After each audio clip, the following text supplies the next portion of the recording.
Okay, hello everybody. This is John again with Rapid Computer Repair. I have a all-in-one desktop. It's a Dell. A customer had an issue with the hard drive. I already extracted the hard drive, took a look at it. The drive's completely dead. But in this video, I'm going to be showing you how to take it apart. That way, if you do have an all-in-one, you kind of know where to go.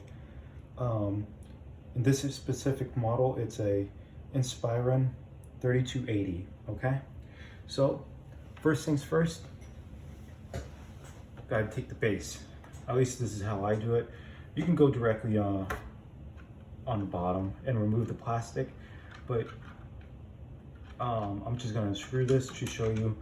Typically when you receive one of these from the store or wherever you go, it's going to have this already separated and you'll have to do it yourself. To get the plastic cover off right here, I'm going to use a pry tool. Just gently lift up. There you go. That's going to expose 4 screws. 1, 2, 3, 4. They label these as M3s. I'm using just a typical Phillips head, and that's what these are. These are Phillips head screws. I'm going to just lay them to the side. Okay. And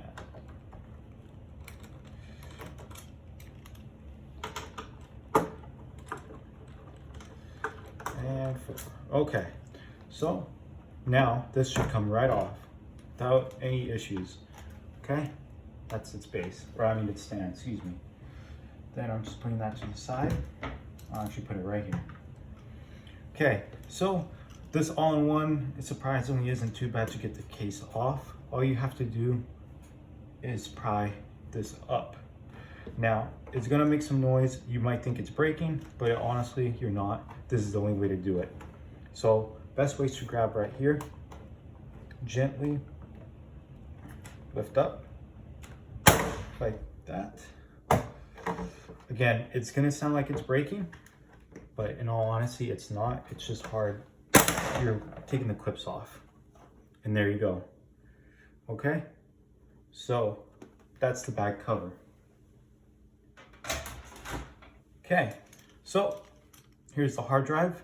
I know it's failed, and we're gonna extract it. And then I'll also show you some more internals. You've got your 2 speakers here. You've got your power board right here, power switch. And then you've got a few other peripherals running down here. So let's do the hard drive first because that's the whole point of this. It's only held in with one M3 screw. Remove it. This slides straight out like that. And now you have your hard drive.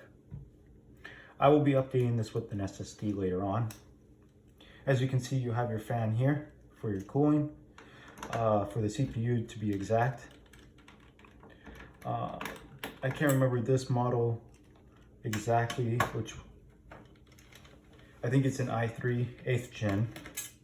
Don't quote me on it, could be wrong, but there's an easy way to tell on the front. So, we've only got 2 more screws here, and we'll be able to take this plate off. Okay, last one. Now, the thing with these is they usually build them pretty cheap. So, they come with very bare minimum components, which is kind of a sad thing because they tend to crap out fairly quickly. So, once the screws are out, you just gently lift this up like that. And now you have the plate off. Okay, and now you can see the board. The board's very simple. There's nothing to it. It does have M.2 holdover storage. Nothing special. A lot of times they use this for just the Windows operating system. And then you'll have your hard drive as storage. This came with 4 gigabytes, not a lot, for RAM. You've got your battery, CMOS battery, and then you've got your Wi-Fi chip right here, protected by a shield.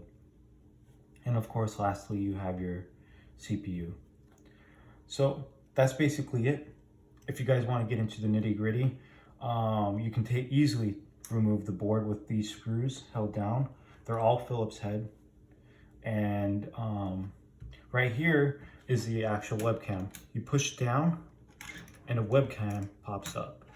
I think it's kind of cheesy, but you know, it is what it is.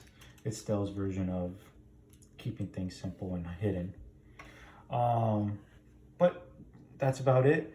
Again, I was strictly doing this to extract the hard drive, and I'll be back when I put in the SSD. So thanks for watching.